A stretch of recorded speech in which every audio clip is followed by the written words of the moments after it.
Good afternoon, Fitchburg. Graduation, a culmination of years of learning, failures, successes, and friendships.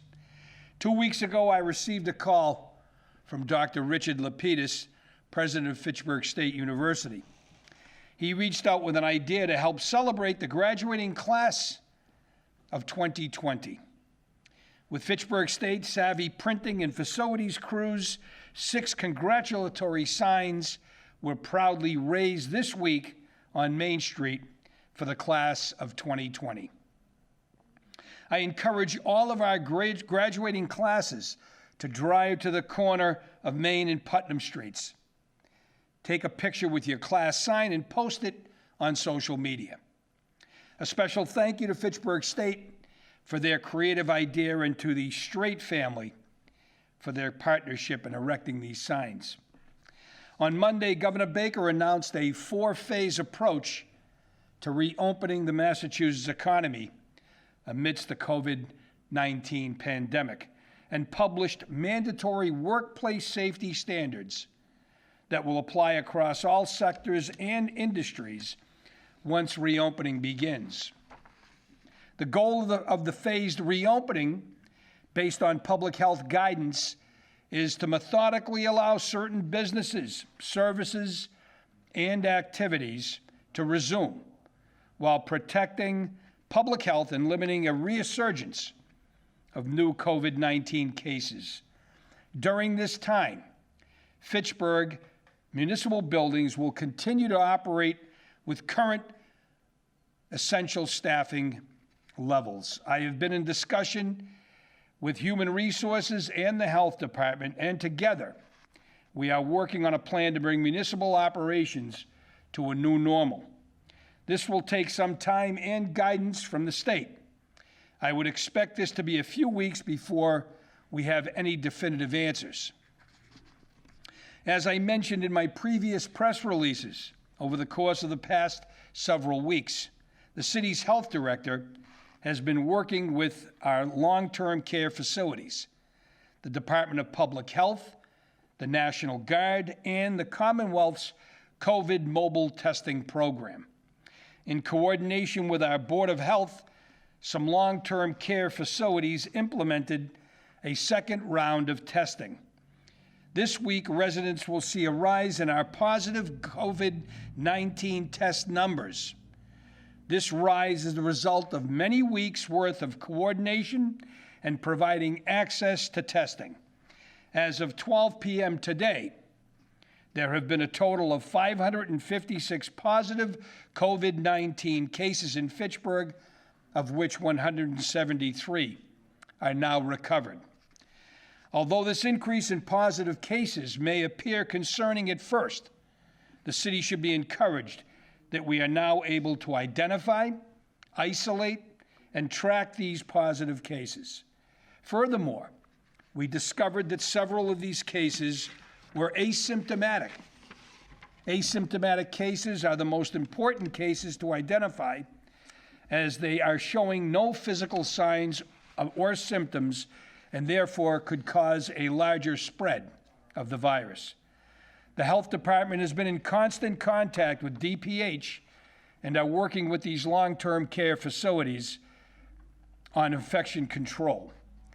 Once again, I would like to recognize the efforts of our health director, the Board of Health, and all public nurses who have been leading this charge. Also, launched this week, the Commonwealth has established a long-term care facility staffing team portal. This portal provides job opportunities for healthcare professionals, healthcare students, non-clinical job seekers, and volunteers to help make a difference in the effort to prevent the spread of COVID-19. Please visit www.mass.gov for more information.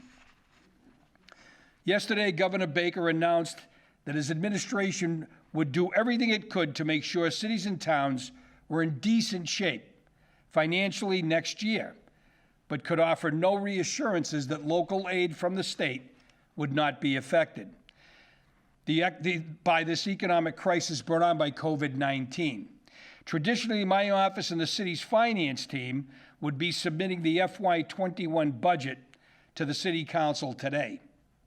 Working in coordination with the Council President, the finance team, and department heads, we have been actively assembling the FY21 budget.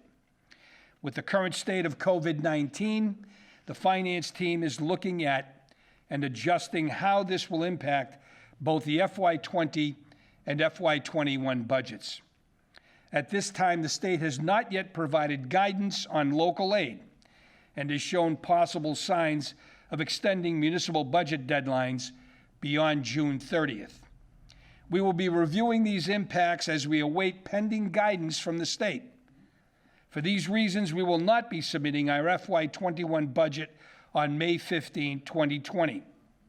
Over the course of the next few weeks, my office will work with the Council President and the Clerk's office to establish a budget schedule and submittal to the City Council.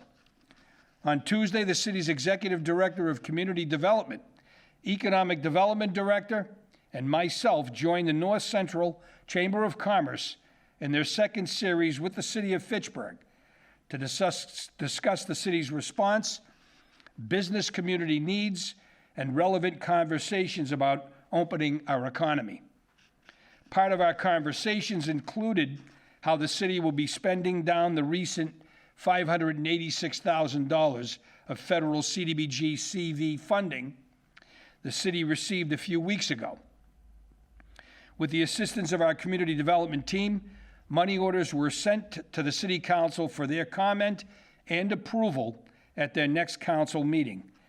Spending was broken down into the following 4 categories: small business assistance, rental and mortgage and utility assistance, health and services, purchase of PPE, homelessness services, food and security assistance, and grant administration. More information on how to apply for these funding opportunities will be available in the near future. The Fitchburg Fire Department's emergency management team and our police department were able to hand out over 3,000 masks this week to the public. In fact, we were so successful, the distribution schedule needed to be rearranged to ensure supplies were made available to everyone. Please note that mask distribution will resume on Monday, May 18th, and Tuesday, May 19th, from 9 a.m. to 3 p.m. at Fitchburg's municipal offices at 166 Boulder Drive. Please locate the drive-up distribution tent to receive your masks. Led by blue lights and the chilling silence of reflection, the Fitchburg Police Department's men and women march in formation to honor, remember, and pay homage to law enforcement officers who have made the supreme sacrifice in the line of duty. This Sunday, we traditionally would gather at the Fitchburg Police Memorial to pay a special tribute to those who have sacrificed so much in the name of public safety.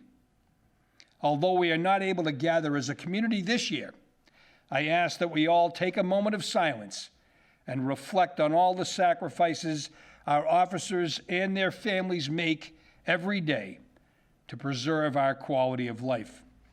I would like to recognize Chief Martineau for his dedicated leadership and the commitment his officers have for our community. Thank you all for your courage and heroic actions. I would also like to thank the Chief, the Police Department, and FATV as they are actively creating a virtual police memorial program to be aired shortly on public television. Please stay tuned for details. Good afternoon. May God bless.